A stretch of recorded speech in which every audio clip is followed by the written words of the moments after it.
Great. Okay, so good evening or good afternoon, depending on where you're coming from. Let's give everybody a minute to join in. While we're waiting, why don't you pop into the chat box and I'll make sure that everybody can chat with each other. Pop in the chat box where you're coming to us from from tonight. I'm here in very, very wet North Vancouver today. So hi, Carla from Ontario, Mel from Calgary, London, Ontario, Victoria, Kathleen. I bet you have less rain in Victoria than we do here in North Vancouver. Mississauga, Ontario, Toronto, snowy Ontario. Hi, Rochelle. Calgary, hello. Florida, somebody's in Florida. Lovely, lucky. Winnipeg. My dad's from Winnipeg. Quebec, Barrie, Grand Prairie, Ohio. Gatineau, Quebec, Baton Rouge, Louisiana. Oh, cool. I bet there's some good food down there in Baton Rouge. Hi Magda from Montreal. Okay. So as you can see by my background, today we are here to talk about holidays and how to prepare for holidays when you have celiac disease or a gluten intolerance. And it isn't, although I've got a Christmas tree here, we're not just talking about Christmas tonight. December is filled with Hanukkah and Kwanzaa and birthday parties and all sorts of celebrations. So let's talk about all of it. I am going to share my screen and get going here. Oh, I will say a little bit of housekeeping before we do get started. The chat we will keep for sort of casual conversation, where you're from. Oh, Nova Scotia, yay! We are coast to coast now. We've got Vancouver Island and Nova Scotia, so I always like to achieve that coast to coast goal on all of our webinars. So yay, we did it. So if you have any official questions, please pop them in the Q&A box at the very bottom of the screen. You'll see along that panel along the bottom, and then I will be going through those at the end of this. Hello to Newfoundland, Phyllis. Okay, let's get started.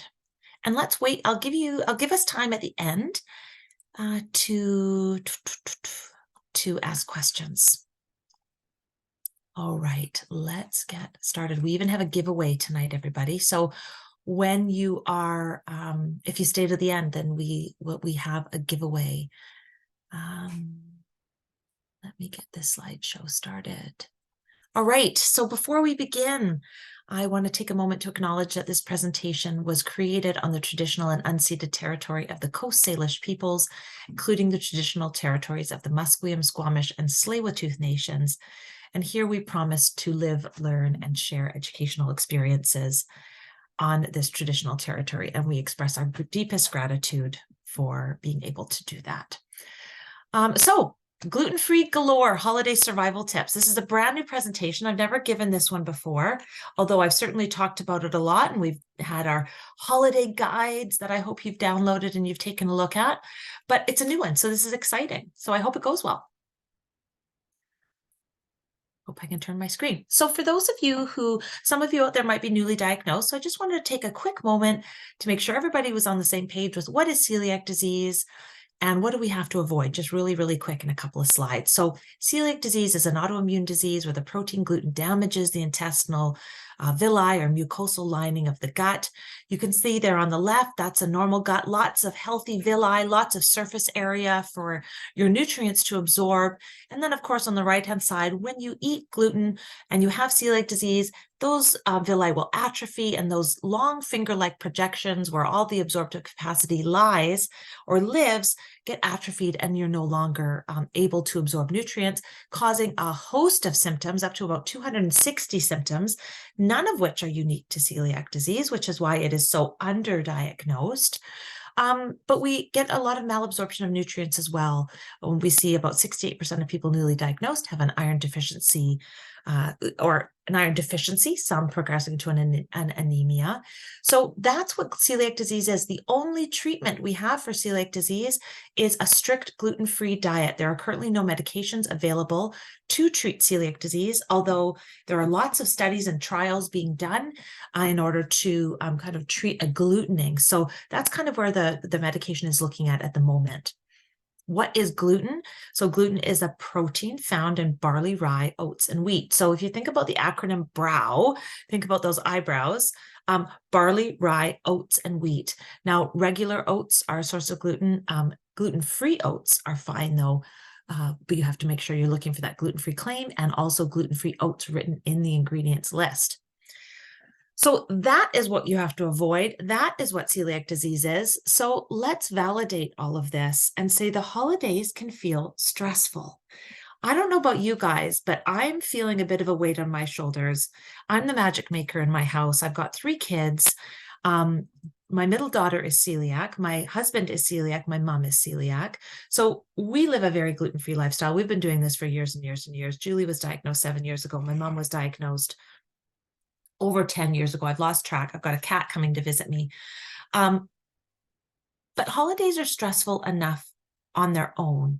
Then you add in either a new diagnosis or a longstanding diagnosis, and you're going to friends' houses, you're going to work functions, and you need to stay safe and you want to stay well, especially at this time of year when getting glutening or a cross-contamination might mean for you that you're not feeling well the next day or for a couple of days following.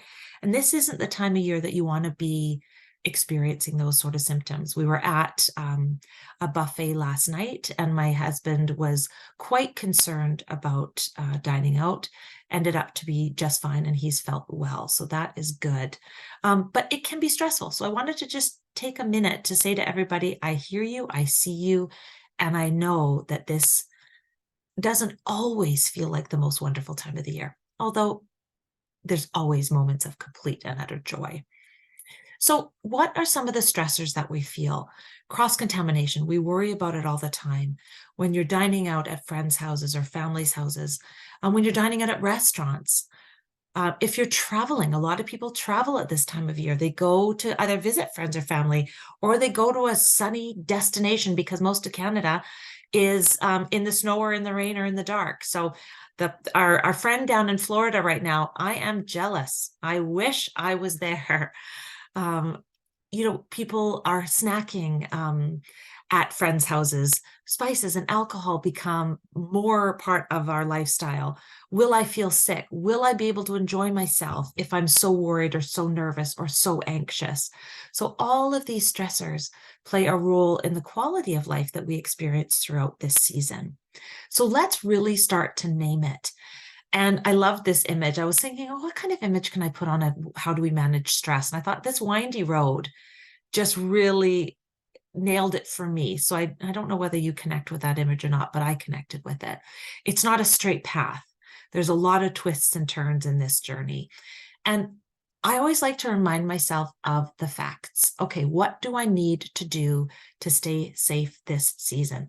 And I need to stick to my gluten-free diet, and that is removing barley, rye, oats, and wheat. And I should be fine if that's the case. I need to eat simply, because the more complicated the food becomes, the more ingredients are involved, the more risk there is to cross-contamination when I'm dining out, when I'm at friends' houses in particular.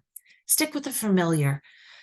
If you know a certain restaurant for you is really good, for us here in North Vancouver, my mom, who is, I mentioned earlier, a celiac, she loves going to the Pinnacle. It's a hotel on Lower Lonsdale, and no affiliation to the Pinnacle. No, this is not a Pinnacle plug, although I suppose it is.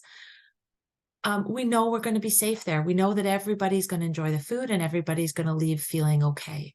So we stick with the familiar and make a plan. For me, plans, writing it down, getting it organized always reduces the stress for me, and getting it done early rather than waiting to the last minute. So if you know you're going to a restaurant on Friday night, call them on Monday or Tuesday, get it done, check that box off. So you're not thinking all week, I got to call, I got to call, I got to call.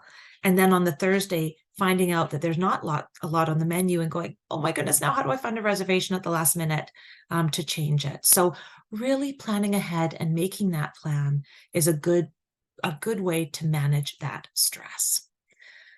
So how do we make a plan?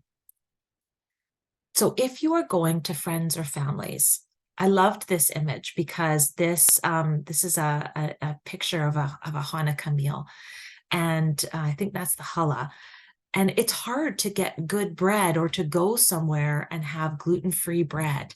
So making it yourself, asking your host, what can I contribute? What can I bring? So you know for sure that there will be something safe for you to eat or your family. For me, my primary concern is more often my daughter. She's not only celiac, but she is a very picky eater.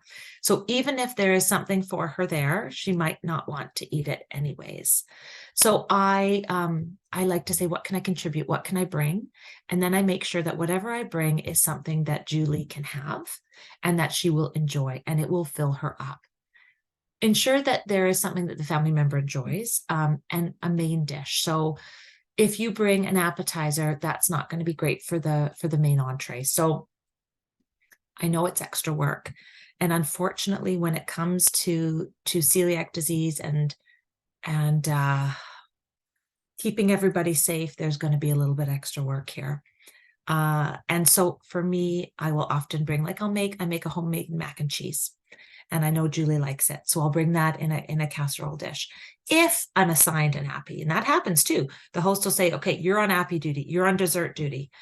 And I love that. So we work with that. So you bring an appy or you bring a dessert, and then you bring something small in a thermos that you can keep. And it can be something as simple as Annie's gluten-free mac and cheese. Heat it up, put it in the thermos, and you can put it in the fridge if you don't eat it, if there is something there, but it's just good to have as that backup. So bring your own dish, number one. Number two, eat before you go. So if you've called ahead to the restaurant and you're like, there is just nothing on here that I am going to enjoy, and the only thing I can get is a salad, and that is not going to fill me up. Have something to eat before you go. Hello, Winston. Have something to eat before you go, so you know that you're not going to be hangry throughout the whole meal. Nobody wants anybody to be miserable or hungry, so have something to eat. If you're going over to a Christmas party and it's a wine and cheese or like an appy kind of thing, and you know that the cheese is going to be on the same plate as the crackers, and the crackers aren't gluten-free, so therefore the cheese by proxy isn't going to be gluten-free. Have something before you go, or pack yourself a little snack. Back to that number one. Make sure you've kind of taken that edge off of your hunger. And as I said before, provide your child a meal, pack something in a thermos so you've got it with you. Communicate with the host. Okay, so again, this is kind of part of that planning. So again, you've got a holiday party. You've got somebody's birthday. My mom's a December 19th birthday. So you're going to somebody's house for birthday. Call them ahead, give them a heads up. If they know you're celiac, they'll be worrying. They'll be thinking, ooh, what am I going to serve them? Am I going to keep them safe? How do I keep them safe? What can I provide? They'll be stressing. I've had friends. I recently had a friend who's not celiac, and has been really good with helping my daughter, because it's my daughter's friends' parents. They were having company come over who 4 of them are celiac. She's like, Nicole, what do I feed them? What do I do?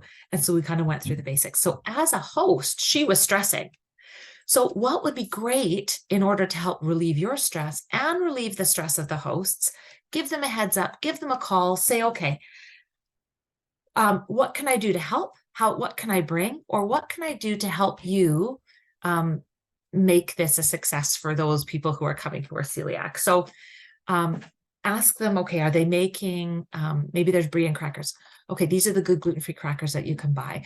Or if you're making, and that they have to be on a separate tray. So as long as the cheese and crackers are on the tray of their own, then that's good. So perhaps they have a little section dedicated to gluten-free where there's some cut up veggies and some dip and some cheese and crackers, where it's separate entirely. So let them know that proximity, although gluten doesn't fly through the air, proximity matters for if they're sharing a plate. So really helping your host to understand what the rules and regs are for somebody with celiac disease can be really, really helpful in both keeping your stress and your host's stress down.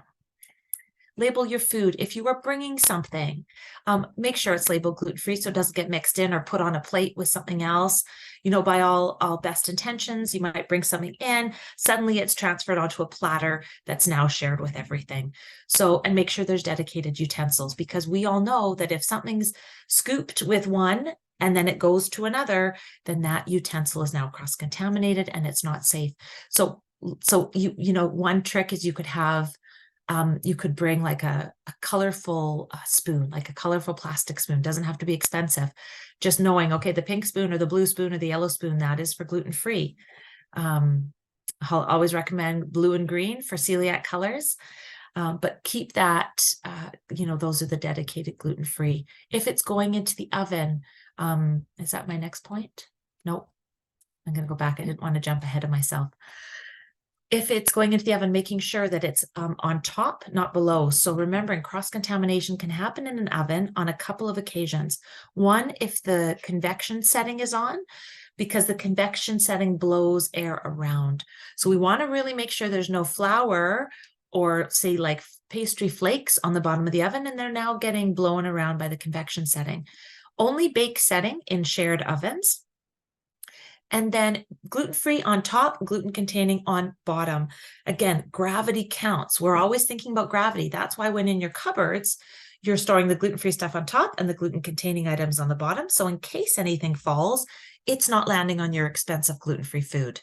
We don't want to jeopardize our expensive gluten-free food. So gluten-free stuff on top in the oven, gluten-free stuff on the bottom, have it labeled clearly gluten-free or with your name on it. Nobody wants to, you know, jeopardize your safe dinner. And then lastly, eating out, call ahead. We did talk about this already. I loved this image, so I had to include it. Call the restaurant, discuss safe options, ensure your server knows when they come to the table, and say to them, you know, what's the most popular gluten-free item on your menu? What do you recommend? Ask about cross-contamination. Ask about those shared fryers. The French fries that say gluten-friendly on them, are they in a shared fryer? Because there are restaurants out there that they'll say gluten-friendly, but they're in a shared fryer. Shared fryers will have, you know, the deep fried fish in it. It could have chicken fingers in it. It could have coconut shrimp in it, all of which are not gluten-free. And then your French fries go in there. They are now cross-contaminated and they can now make you very sick. So be very careful about that. So there's, you know, again, if you're newly diagnosed, you'll get to know your haunts, where you like to go in order to stay safe. That's why it's stick familiar. That's one of the kind of things at the very beginning. Stick to the familiar because you know you're going to be safe. So eating out, entirely possible, a bit harder when it's a work function they've chosen somewhere that you might not have been before. So calling ahead and having that conversation to try to reduce those nerves beforehand. So tips. At larger family dinners, separate serving stations for gluten-free foods. Remember I talked about, you know, your cheese and your crackers, your hummus and your veggies, whatever it may be, have those separate so that somebody's not taking a regular cracker and dipping it in your hummus. And then you're going, well, that's gone now. And you're politely sort of sitting there going, shoot, now I have no hummus that I can eat safely. So really making sure it's separated and it's labeled. Cover your gluten-free dishes in the oven. Bring a gluten-free snack in your bag.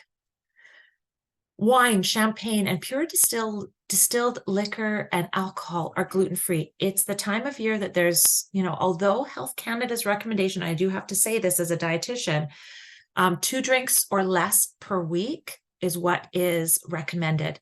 Health Canada in January of 2023 changed the regulations from 2 or 1 drink per day if you're male or women respectively, to 2 a week for everybody. So the safest amount is none. 2 or less, there's no statistical evidence to prove that there's any negative consequences. Anything over that, and we start to run the risk of increased risk of certain cancers, of course, liver disease, some cardiovascular risks as well. Also, just the choices that we make when more alcohol is on board becomes part of the equation too. So if you are going to drink alcohol, do so safely and keep it gluten-free. So wine, champagne, distilled alcohol, all gluten-free. Be aware of the beers. Gluten-removed beer or gluten-removed beer, or there's another one. gluten-reduced beer. Is that what the two are? Anyways, I was just talking about this an hour ago and it's already slipped my mind. They're not okay. We want gluten-free beer only. Remember, gluten-reduced or gluten-removed, they're still using the protein gluten in there. They're just removing it. So we are going to stick safe and we are going to stick to the gluten-free beers. Somebody asked me earlier this week, but I heard that Corona was gluten-free because it's measuring it at less than 20 parts per million. I'm afraid to say it's not, only gluten-free beers. Ask your host if turkey is being served and there is stuffing. Was the stuffing cooked within this bird? Because if it was, this is a source of cross-contamination. Please remove the stuffing or never put it in there. Cook it separately, not in the bird, to be entirely safe. And it's often better to go without when in doubt. So spending time with family and friends is the point here. Remember that. It can feel disappointing. It can feel isolating. And I really wanted to legitimize those feelings. But we'll try to really ground ourselves in that this season is about connection. And it's about visiting with people. And we don't want you to have to be feeling sick and making visits to the bathroom or feeling dizzy or getting migraines or having achy joints, because all of those are symptoms of cross-contamination from gluten.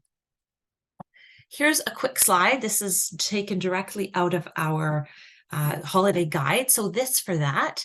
So instead of I love gravy and I love mashed potatoes. Scottish family, potatoes it's in my DNA, was raised on them and love gravy. So when my mom was diagnosed, we quickly discovered that Clubhouse has a delicious gravy. So gluten-free gravy for regular gravy. Nuts and some of these things, what is it called? I'm obviously, it's the end of the day here for me today. Like a party mix where they have like the shreddies and the pretzels and all that kind of stuff in there. So instead of doing something like that, get some really tasty nuts that you can have out that are labeled gluten-free. Nuts are inherently gluten-free in the first place, but sometimes they are cross-contaminated or there's seasoning mixes put in there. So please read the label to ensure there is no gluten-containing ingredients in the ingredients contains or may contains statement.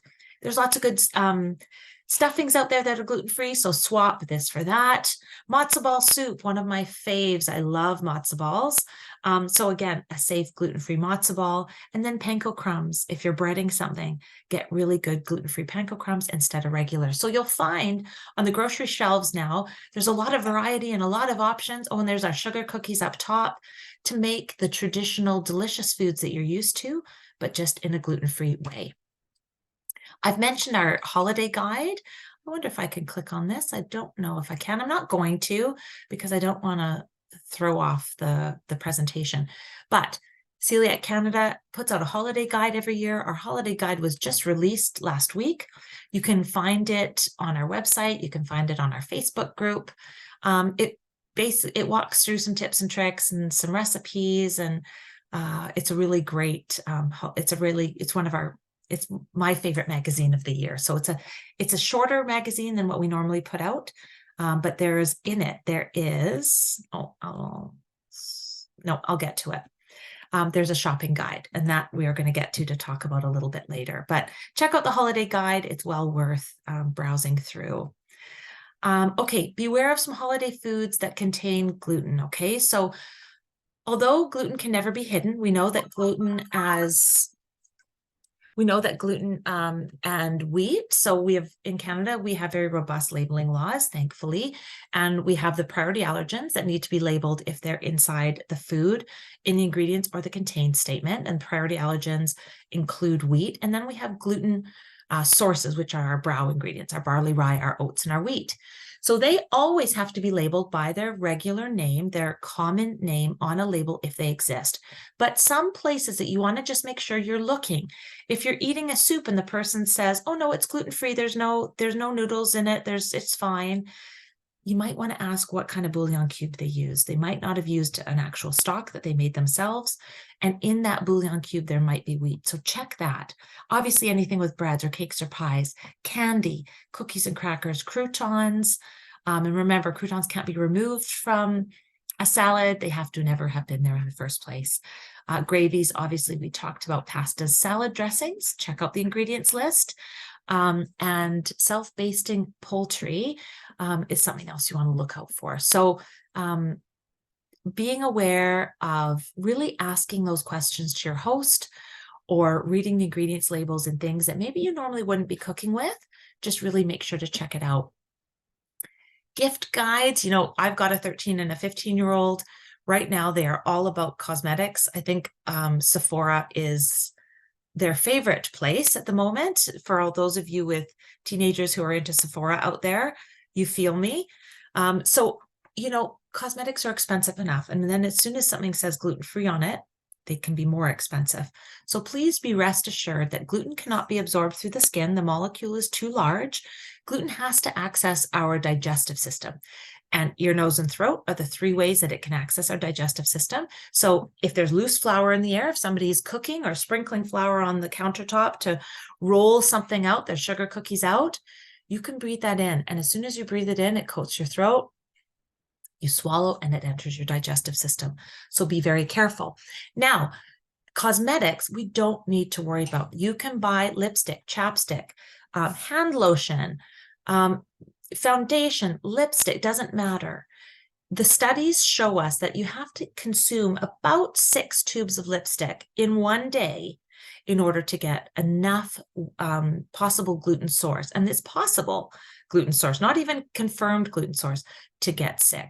So remembering that the 20 parts per million is the allowable threshold for people with celiac disease. There is not enough gluten in a lipstick or a chapstick to worry about. So please don't worry about it, and don't spend the extra money on something you don't need to. We already know our grocery bill is almost double what regular grocery bills would be. So please don't spend your extra money or extra stress or time trying to ensure that there's gluten-free things. Studies tell us that cosmetics are safe.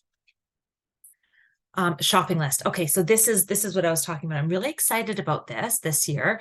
I'm a shopper, as you might be able to tell. So on the CCA website, if you go to our website, you scroll down, you will see the CCA shopping list. You can buy aprons, which I think is a really cool gift idea for somebody who has celiac disease. Stickers. My kids have got the Celiac Canada stickers on their laptops. You know, the kids nowadays, as I can say, they cover their laptops and stickers, because certainly when I was at school, we didn't have laptops, or computers. So not till I got to university. But now, of course, everybody has a laptop in their bag, so they're covering it in stickers. So give your special somebody a Celiac Canada sticker that they can put wherever they want. There are throw blankets, there are sweatshirts, and there are toques. So please check it out. If you have a hard to shop for person, these are some great ideas. And then if you are newly diagnosed, I just have to give a plug out to our newly diagnosed program. This program, or pathway as we like to call it, is an excellent free resource. And I really emphasize free because, as I said before, our diet is already so expensive. We don't need you spending any more money on education. And this is an excellent way to get sort of curated information right into your inbox when you need it. So sign up today. We are in the process of sort of revising this pathway, and that will be coming up in the new year. So if you wanted to hold off for another month or two, you could sign up when we are up and running with we call this the 1.0. The next version is the 1.5, and looking ahead to a 2.0 version on another platform in the future. But you can do it all as well if you want to. So please sign up. Again, that's on our website. Well worth your time. And we are giving away a cookbook, gluten-free sourdough baking, by a couple of celiacs. So they have kindly offered to give away one of these free tonight. And I'm going to draw the name of that right now. I'm going to stop sharing for a quick sec, and I am going to draw a name of that person. So who is it going to be? And that person is Mary Harris. You have won book, Gluten-Free Cooking, by a couple of celiacs. And Mary, we will be in touch with you to get your address and give you your prize. So congratulations. Congratulations. That is going to be lots of fun. Okay, back to sharing my screen. See if there's anything else in this presentation. I think that might have been the last slide. It was. Okay, so I'm going to stop sharing and I'm going to go to the questions. Congratulations. Yay. Okay, questions. Okay, June, will your screens be sent to us? Yeah, so great question, always asked. You will be getting an email that will have a copy of this presentation in it, so you'll be able to watch it again or go to whatever part that you wanted to watch again. So yes, that you will get that. You won't be getting the slides, but you will be getting a live the YouTube version of this. Your thoughts on Epicure? Yep, Epicure is great. Use it all the time. Love it. Rely on it for kind of some easy meal solutions. So yes, 100% Epicure is great. I would like to confirm that oatmeal is safe to eat. Super question by the anonymous attendee. So just kind of going back, backtracking a little bit here, I mentioned that oats are a brown ingredient. So there are two different types of oats. There are regular oats and there are gluten-free oats. People with celiac disease need to eat only the gluten-free oats. Regular oats, because of crop rotation here, Canada, I think, is the #2 oat producer in the world. And as you know, our oat fields often rotate with rye, barley, and wheat. And so there'll be rogue grains sprouting up. There'll be crows flying over, dropping grains. So there's lots of cross-contamination from field to table, all through the the manufacturing process and all of that as well. So we really need to be careful about the oats that we consume. So gluten-free oats only. And here in Canada, we need it to say gluten-free on the packaging. And then also in the ingredients list, it will say gluten-free oats. That is not the same for the US. In the US, it only says gluten-free on the packaging, but not in the ingredients list. So to really simply answer your question, yes, gluten-free oats are safe. Regular oats are not. So please be sure to choose gluten-free ones. And a very small percentage of people with celiac disease also respond negatively or symptomatically to the protein found in oats. If you are one of those people, rest assured you're not causing villus atrophy, you're not causing gut damage, but you are feeling symptoms. So some people, unfortunately, have to cut oats out altogether, but that's a smaller portion than can actually include them. Okay, next question.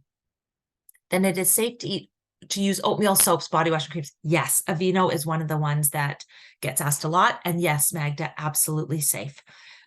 You'd have to eat a lot of that stuff in order to get a cross-contamination. So yes, please go ahead and use that hand lotion. It is lovely. But that's a really great question. Oatmeal soaps and lotions. Margaret asked about that as well. Yes, thank you for making sure that that was covered, because especially at this time of year, we do like to give, cosmetics are a nice thing to give for gifts. So absolutely, that's a good one. Are digestive enzymes helpful when eating out to help prevent somebody getting sick from cross-contamination? Thank you for asking this one as well. No, unfortunately, digestive enzymes do nothing for somebody with celiac disease.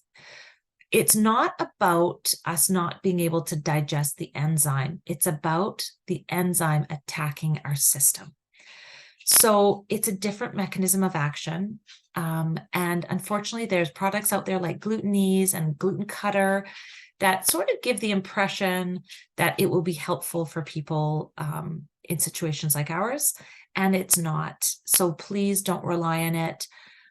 It's just not. It's been shown in studies to not be helpful, not help with cross-contamination symptoms.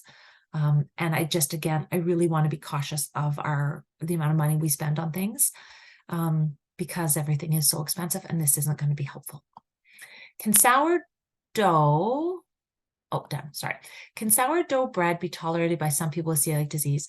No. So let me explain this a little bit more. So sourdough bread still has gluten in it. So it's a no-go for people with celiac disease.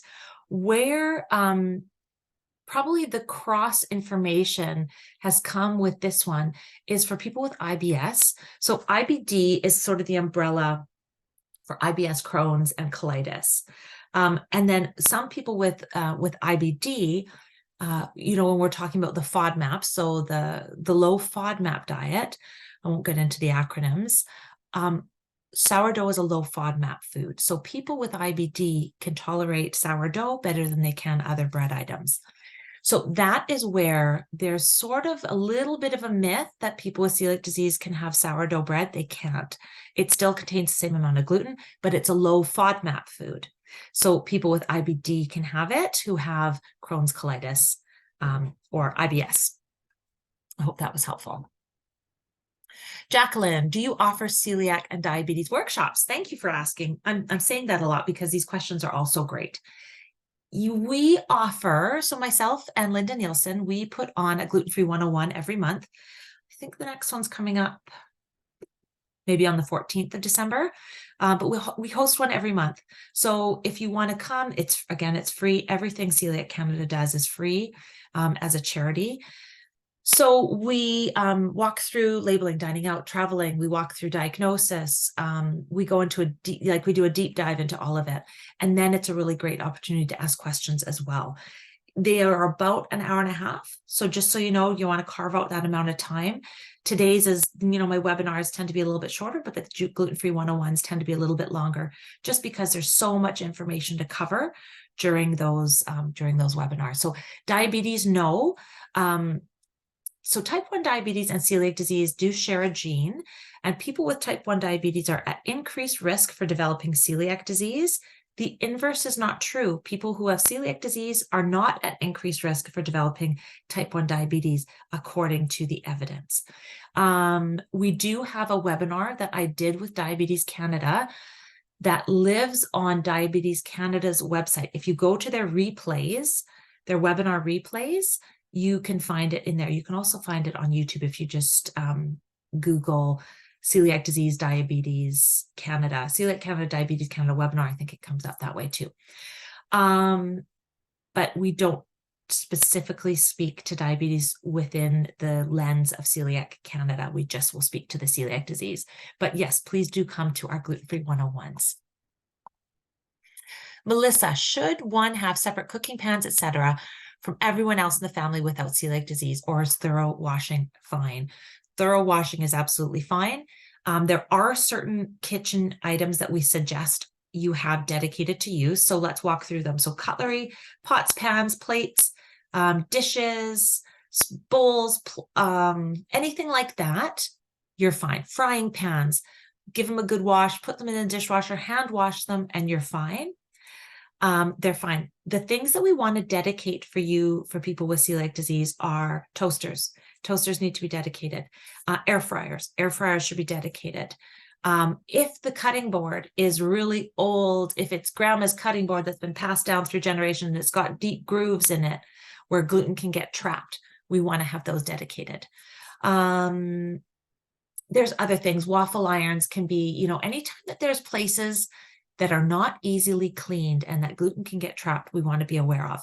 But in general, Melissa, no, we are good to go with sharing most things in the kitchen, excuse me, as long as they've been well washed. And that can be done by hand or in the dishwasher.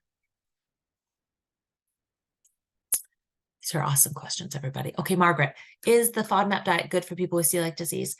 No, it's not necessary.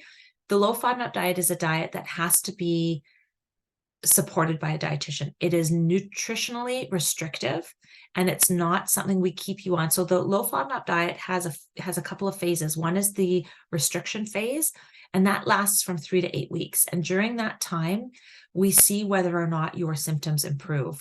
This is for somebody with IBS. The low FODMAP diet is a dietary treatment for IBS. So if you have IBS, and the reason I'm talking about it in a little bit more detail is there are overlap symptoms, and we get people with celiac disease who also have IBS. So just because you have celiac disease doesn't mean you don't have IBS. Some people have both, unfortunately. So some people do need to go on the low FODMAP diet. But the really restrictive phase, we only go on for 3 to 8 weeks, and then we go through the reintroduction phase. So we go through that in a very strategic fashion that needs to be supported by a dietitian.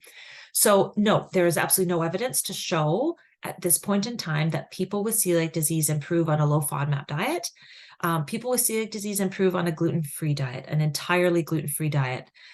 Unless you have IBS as well, a low FODMAP diet is not going to make any difference for you. Now, there is some indication that for people with non-celiac gluten sensitivity, low FODMAP might be something you want to trial. But what I would suggest in that situation is get yourself hooked up with a good dietitian who is well-versed in IBD and celiac disease, and then you can really kind of hash that out and talk about what the best plan for you is.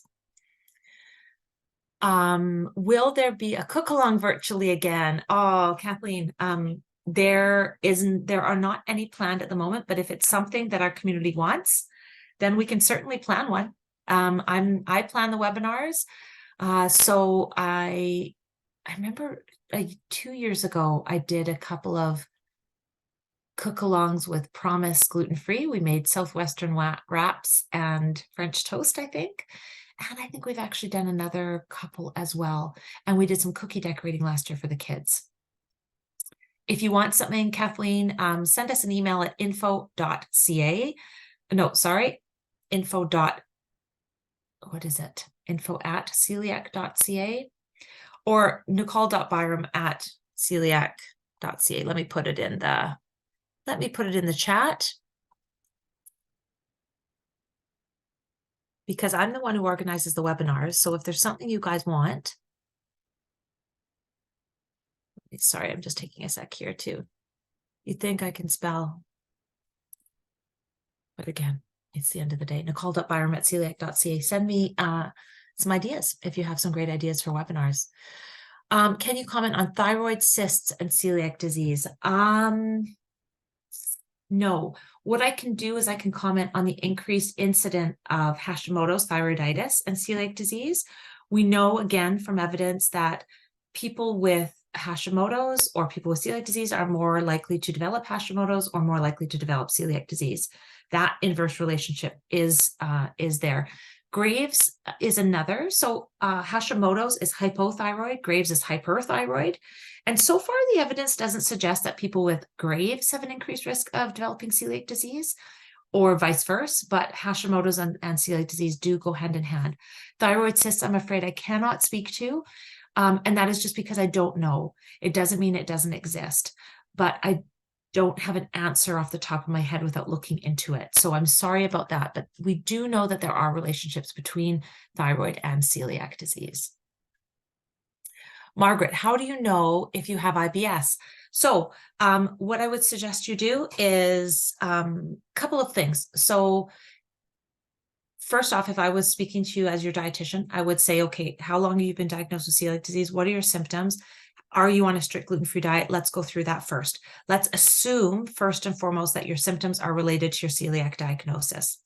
If then we have cleaned that plate off and there is nothing going on that we think could be causing your ongoing symptoms in the celiac bubble, we would then look to see if possibly this is an IBS in conjunction with celiac disease. If you're wondering about IBS, go to the Monash University website. And if you type in Monash University IBS video, watch that video and it walks you through what are the symptoms of celiac disease. Sorry, back that up. What are the symptoms of IBS? And whenever I'm screening somebody for IBS, I show them that video. And I sit back and I say, okay, I want you to watch this 4-minute video. And I want you to tell me at the end of it, if this is you. Do you relate to this video? Does it feel like, yeah, that video, that's me. That's the symptoms I feel. Then maybe you have IBS. And then we want to go talk to your doctor and we'll do a little bit of a deeper dive that way.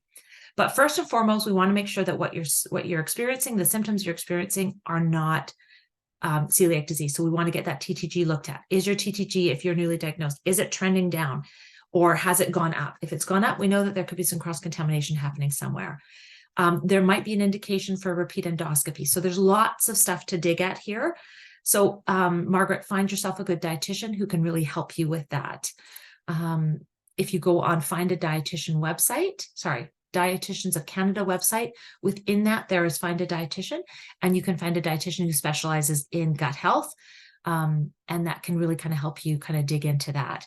If you're in BC, I could help you with that. Or of course you can call our help desk line, which you can find on our website. I don't have anybody helping me today on this webinar, but our number is to call and chat with one of our volunteers who can really help you. Celiac Canada. Let me just see here. Sorry, guys. And I'll give you the number that you can call for the help desk, because our ladies on the help desk are phenomenal, and they could help you kind of dig into whether or not you are really kind of following that gluten-free diet well, or if this could be something else. Okay, 905-507 6208. You'd think after 2.5 years, I would have had that memorized from you. 905-508. I'm 507. Sorry, I'm writing this into the chat. Everybody, 6208. Okay, that's the help desk number. Okay, how are we for time? 15 minutes. Okay, Melissa, are there coffee milk creamers that put you at risk?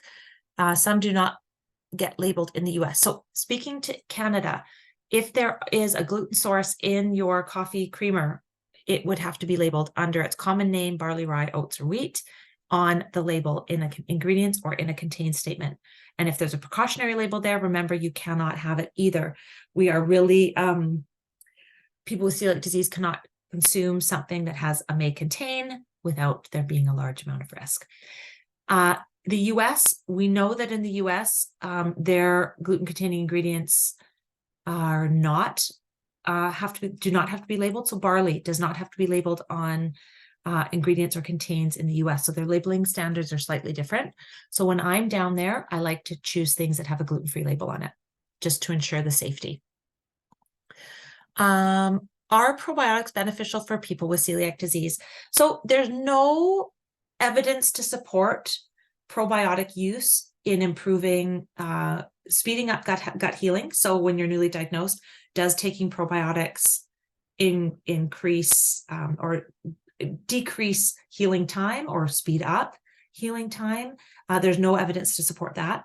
There's no evidence to support probiotics in after glutening. So if you go to a restaurant, the French fries were in fact in a shared fryer, you ate them, you got sick. Would probiotics help? No, there's no evidence to support that either.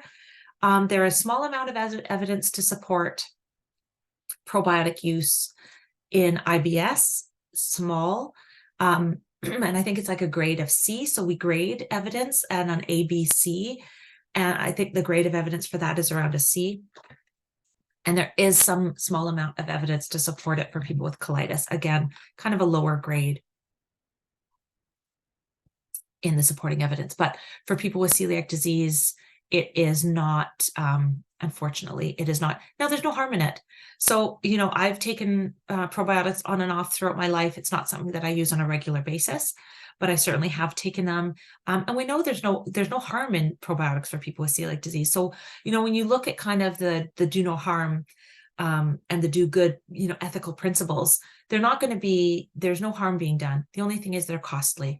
And again, going back to that increased cost for people on an already very expensive diet, we want to make sure that there's going to be benefit for you while taking things like that. So Janice, back to digestive enzymes, won't prevent reaction, but what will they do to reduce symptoms? Okay, what can we do? Hold on, let me just. Will they help reduce symptoms after, along with drinking lots of water, sleep, ginger tea? Yeah, so no, unfortunately, they won't. There's nothing, again, I go back to the evidence. There's no evidence to support digestive enzymes in helping get over that. So really our recommendations, if you've been glutened, if you feel rotten, it's time. It's a hot bath, it's a hot compress, it's ginger ale, it's a hot tea. I tell the story, and bear with me for 1 sec as I indulge you in a short story. My daughter, who's very, very sensitive, had a terrible gluten reaction. And if the people out there today don't know who Shelley Case is, she's the dietitian for all of Canada. She's who's mentored me in helping me learn everything I know so far about celiac disease. She's written the book, the definitive resource guide. She's incredible. And I said to Julie, hey, guess what?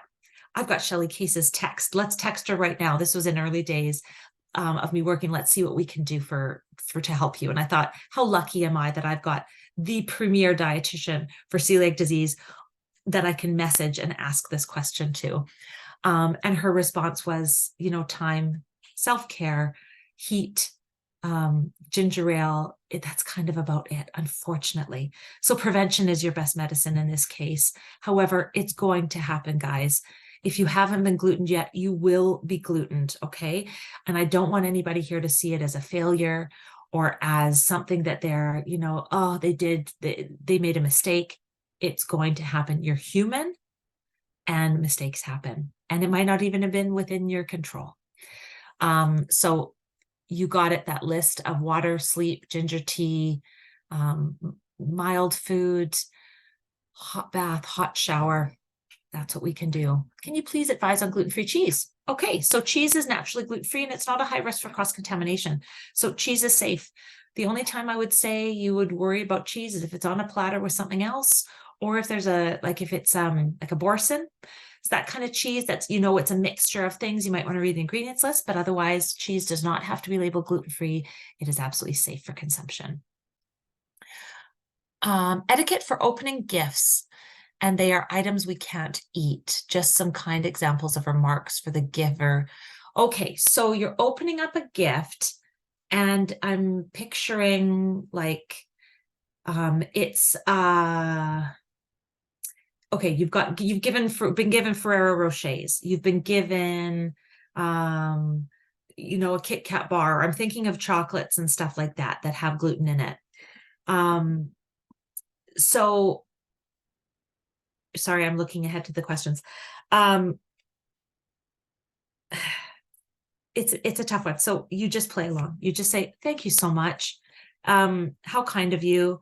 And if somebody says, oh, mom, like in our house, somebody would say, oh, hi, Papa. Sorry, my little one has just come down to say hi. Hi, babe. Somebody will say, oh, but Julie can't have that. There's gluten in it. Or, oh, Dad, you can't have it. So in that case, somebody else in the family who can will say, more for me. How lucky I get to have it. Thank you so much. They're going to absolutely love that. And the person will say, oh my goodness, I had no idea there was gluten in that. I'm so sorry. I'd say absolutely no problem. Thank you so much for your kindness and for your generosity. That is so lovely. The rest of the family is going to absolutely love it. So you could say that. You could say, you know what, this is great. I actually have company coming over and I'm going to put it out for them. So that is super. It actually saves me a trip to the grocery store, saves me a trip to wherever it may be.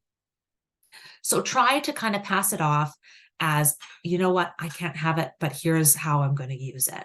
So that's my suggestion on that one. Blue cheese. Oh, Catherine, you're going to stump me because I know there is stuff out there on blue cheese.